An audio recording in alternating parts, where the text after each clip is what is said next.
Зорилгоор удирдуулсан амьдрал номны 3 дахь өдрийн залбирлын 2 дугаар хэсэг. За энэ 2 дугаар хэсэгт бол зорилгоо үр дүнтэй удирдах 5 аргын тухай байгаа.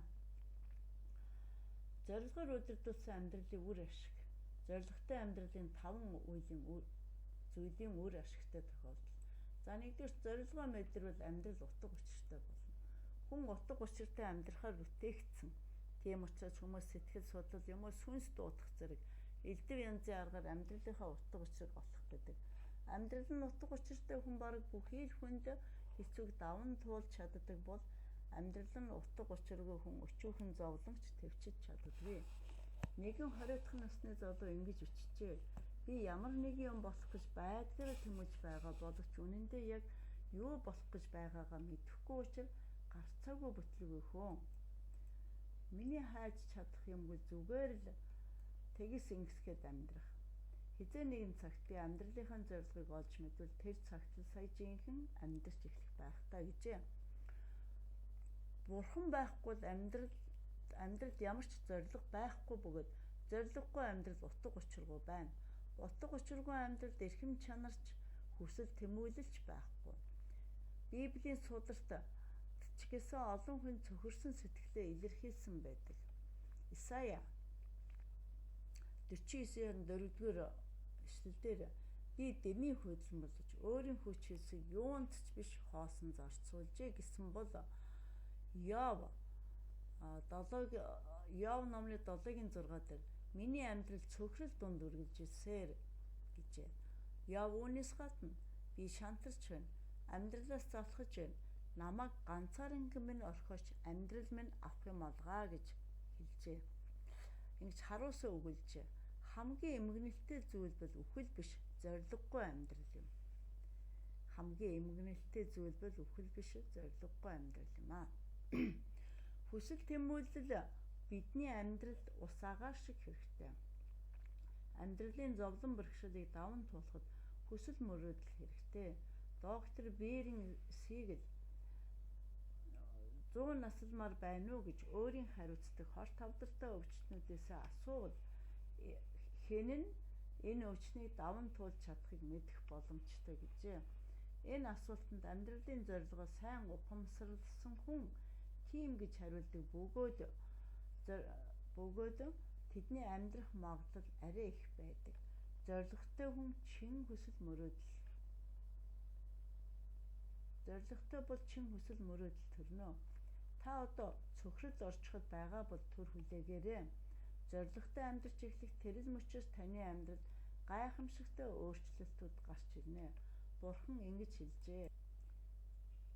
Учир нь та нарт зориулж байгаа төлөвлөгөөнүүдийг би мэдэх бөгөөд тэдгээр нь та нарт ирээдүй ба найдварыг өгөхийн тулд гайхамшиг юм бос сайн сайхны төлөвх төлөвлөгөөнүүд юм гэж эзэн тунхаглаж байна. Иремя номны 29:11. Та яг одоо ямар ч найдваргүй мэт нөхцөл байдалтай тулгараад байна уу? Библи ингэж хэлжээ. Эфес номны 3:20 дээр Бурхан бидний төсөөлж хүсснээс хамаагүй олон ажлыг хийж чадна. Бидний залбирал, хүсэл, бодол мөн найдвараас илүү агуу ажлыг хийж чадна гэжээ. За зорилготой амьдралын 2 дугаарх нь зорилгоо мэдвэл бидний амьдрал энгийн болно. Учир нь бидний юу хийх хэрэгтэй, хэрэг үхийг зорилго тодорхой зааж өгдөг. Бидний зорилго заавал хийх ёстой ажил болон хийх ёсгүй ажлыг дүгнэх үндслэл болдог. Ямар нэгэн зүйлийг хийхээс өмнө энэ нь намайг хайрлах Бурхны зорилгыг биелүүлэхэд тус болох болов уу гэж өөрөөсөө асуугаарай. Тодорхой зорилгогүй бол бид яагаад ийм шийдвэр гаргасан болон хэдий хэр цаг хугацаа зарцуулах, нөөц байдгаа яаж ашиглах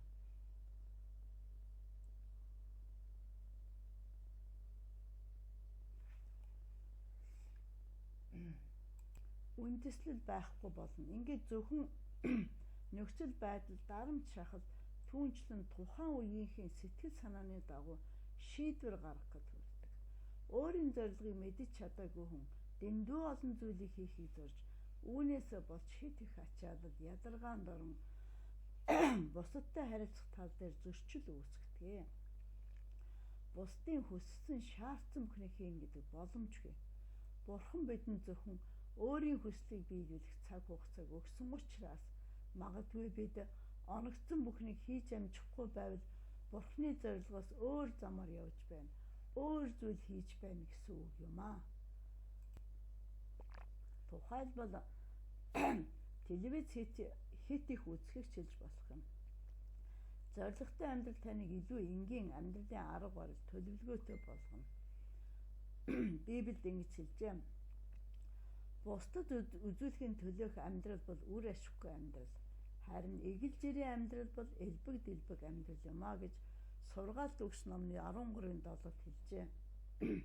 Мөн ингэж амьдрал таны сэтгэд амар тайван болно. Эзэн таны зорилгыг бат сахиж танд түшгэлдэг нэгэнд та төгсдөг дээр амар амгалан өгнө гэж Исая номны 26:3 дээр хэлжээ. За 3 дугаарх нь зорилгоо мэдвэл фокус тааруулж амьдрна.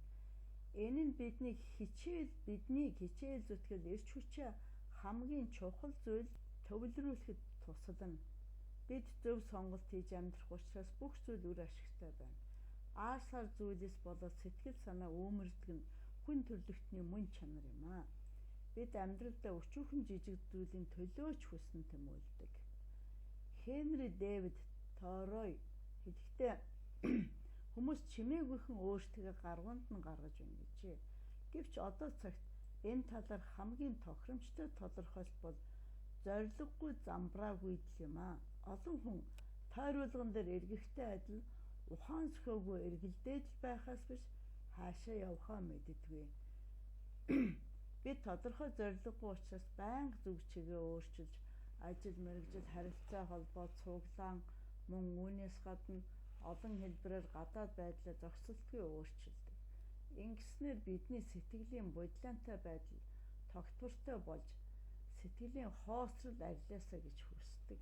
Бид энэ удаад арай дээрдэх байх гэж боддог хэдий ч ингэж найдлаа гэд бидэнд дутагдаад байгаа гол анхаарах ёстой асуудал болох зорилгоо шийдвэрлэж чаддаггүй.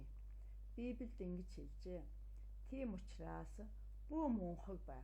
Харин эзний хүсэл юу болохыг ухаар гэж Эфес номны 5:17 дээр өгүүлжээ. Гол анхаарлаа зөв зүйлд хандуулах хүчийг гэрлэр жишээлэн мэдэж болно. Тарж сарнсан гэрэлд хүч буюу нөлөөлөх чадвар бараг байдаггүй. Гэвч гэрлийн төв цэгийг зөв тааруулбал эрч хүчийг хуримтлуулж чадна. Томруулах шил ашиглаж нарны гэрлийг хуралдуулан зүлэг ногоо юм уу цаасыг шатааж болдог. Анхаарлаа зөв хандуулбал гэрэл улам хурц болж ган төмрийч лазерын гэрэл мэт нүхлэх чадтай. Зоригтой бөгөөд гол анхаарлаа зөв зүйлд хандуулсан амьдрал бүхнээс хүчтэй. Ариун сүнсний хүчээр Бурханаас гардсан зорилгоор удирдуулан амьдрал Бурханы хүсэл тааллыг чадварлагаар гүйцэлдүүлж чадна. Түүнийг ихээхэн өөрчилсөн хүмүүс бүгд зоригтой амьдарч байсан юм аа. Түүхийг ихээхэн өөрчилсөн хүмүүс бүгд зоригтой амьдарч байсан юм. Жишээлбэл Илч Паул хоосон гараар Ромын эзэн гүрэнд Христийн шашныг дэлгэрүүлсэн. Түүний гол нууц бол гол анхаарлаа зөв зүйлд хандуулсан амьдрал байсан юм. Паул хэлэхдээ би бүх хүчээ нэг зүйлд л төвлөрүүлдэг. Ардхаа мартаж урьдах зүйлсрээгээ зүтгэн тэмүүлдэг гэж Филиппой номны 3:13 дээр хэлжээ. Таны амьдрал бусдад нөлөөлөх чадвартай байгаасаа гэж хүсэж байвал гол анхаарлаа зөв зүйлд хандуул.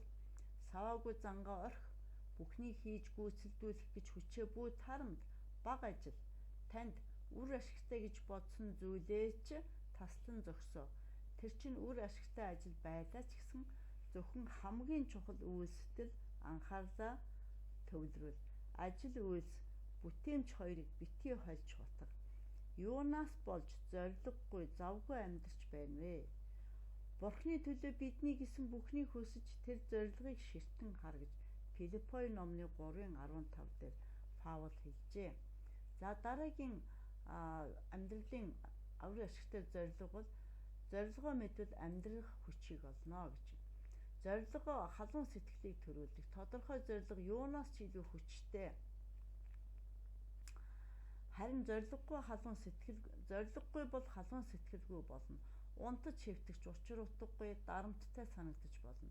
Төдийлөн чухал биш, утгагүй зүйлс биднийг туйлдуулж, бидний хүч ба баяр хөөргийг булаадаг. Жорж Бернард Шоу энэ дэлхийн жаргал эдгүүлсэнгүй гэж гомдлодог. Боон зовлон шаналлтай нэгнээс илүү эрх чөлөөтэй болж агуу зорилгын төлөө хэрэглэгдэж байгаа нь бидний жинхэнэ баяр хөөр юм а гэж бичсэн байдаг. Зорилгоо мэдвэл мөнх амьдрал бэлтгэж чадна. Олон хүн энэ дэлхийд газар дэлхийн тавдах нь байгаа. Олон хүн энэ газар дэлхийд мөнхийн эд хөрөнгөтэй болох гэсээр байгаад амьдралаа бардаг. Тэд үхснийхээ дараа ч нэрээ дуурсахыг хүсдэг. Гэвч бусад хүн миний амьдралын талаар юу ярьж байна уу гэдэг нь чухал биш, харин Бурхан бидний талаар юу бодож байна гэдэг нь л туйлын чухал билээ. Бусад хүн танаас илүү хийж бүтээн таны амжилтыг эвдэж нэр төр алдар гавьяа чинь мартагдана. Энэхүү гашуун үннийг хүмүүс ухаардаг. Джеймс Добсон оюутан байхдаа теннисний аварга болно гэж зорилттой байжээ. Нөр их чармаалт гарган түүний авсан аваргын том сургуулийнхны үзэсгэлэнгийн танхимд тавигдсан байхыг хараад бахархдаг байжээ. Гэтэл хэдэн жилийн дараа нэгэн хүн нөгөө аварга цомогийн сургуулийн барилгыг өргөгдөх үед хогийн савнаас олж шуудангаар илгээжээ. Тэгэхэд Джеймс Добсон ингэж хэлсэн байдаг. Таны амьдралын бүх цомыг хэсэг хугацааны дараа хэн нэгэн хүн хаях болно гэжээ. Энэ дэлхийд өв хөрөнгө үлдээх тулд амьдрах нь ердөөлөө хөрхэн зуурын зорилт юм. Мөнхийн өв хөрөнгө үлдээж амьдрах нь цагийг илүү үр ашигтай өнгөрүүлэх арга мөн. Бид өөрсдийн нэрийг үлдээхээр энэ газар дэлхийд илгээгдээгүй. Бид мөнх амьдрал бэлтгэхийн төлөө энэ газар дээр илгээгдсэн. Энэ их чухал. Бид нэг л өдөр Бурханы өмнө зогсоход Бурхан бидний амьдралыг үнэлж цэгнэ. Энэ нь мөнхийн амьдрал руу орохын өмнөх хамгийн сүүлчийн шалгалт болно. Библиэд ингэж хэлжээ. Санах тун бидний хүн нэг бүр Бурханы өмнө шүүгдэхээр зогсох болно. Тийм ээ. Бид бүгдээрээ Бурханд өөрийн амьдралын талаар тооцох болно гэж Ром номны 14:10-д хэлжээ. Гэхдээ аз болоход Бурхан биднийг энэ шалгалтанд тэнцээсэй гэж хүсдэг учраас биднээс асуух асуултаа урьдчилан хэлж өгсөн. Бид Библиэс Бурхан бидэнд тавих хоёр чухал асуудлыг мэдэж болно. Нэгдүгээрх нь эхнийх нь чи миний хүү Есүс Христтэй хамтарч юу хийсэн бэ? Тэр биднээс шашны үзэл номлын талаар асуухгүй л автай. Хамгийн чухал нь бидний төлөө Есүсийн хийсэн ажлыг хүлээн зөвшөөрч Есүсийг хайрлаж түүнд итгэж түшгэлэхийг сурсан уу гэж асууна. Есүс ингэж хэлжээ. Би бол зам, үнэн, амь мөн. Хинч надад дамжуулгүйгээр эцэгт хүрэхгүй гэж Иохан 14:6-д хэлсэн. Тэгэд миний чамд өгсөн зүйлсээ чи юу ийсэн бэ гэж асууна. Чи газар дэлхий дээр хэрхэн амьдарсан бэ? Миний өгсөн авяас чадвар, боломж, хүч, харилцаа болон баялгаараа юу хийсэн бэ? Бүхнийг зөвхөн өөртөө зориулсан уу? Эсвэл миний чамайг бүтээсэн зорилгын төлөө хэрэгэлсэн үү? Энэ ном дээр хоёр асуултад хариулж чаддаг болоход бэлдэх зорилготой. Нэгдүгээр асуулт нь бид мөнхийн амиа хаана өнгөрөөхийг шийдэх. Бөгөөд хоёр дахь нь бид мөнхийн аминдаа юу хийхийг шийдэх асуулт юм а. Энэ номын сүүлчийн хуудсыг уншиж дууссаны дараа бид энэ хоёр асуултанд хариулж чадах бэлтгэлтэй болсон байна. За ингээ 3 дахь өдрийн залбирлаар миний амьдралын зорилго бол зоригтой амьдрал нь амар тайван руу хөтлөгөө гэсэн. Чэйжлэх хишлэл бол танд итгэдэг учраас бодол санаагаараа бат зогсогч хүнийг та төгс амар тайван дотор хамгаална гэж Исая 26-гийн 3. Танд итгэдэг учраас бодол санаа маань бат хүнийг амар тайван дотор та хамгаална гэж хэлжээ. За ингээд гэр бүл найзууд миний амьдралын хөдөлгөх хүчийг юу гэж хэлэх вэ? Би үнэхээр ямар хүн болохыг хүсэж байна гэж хоорондоо ярилцаарай. За ингээд залбирал 4 дахь өдрийнхээ үргэлжлүүлэн сонсоорой. Манай сувгийг дагаарай. Баярлалаа.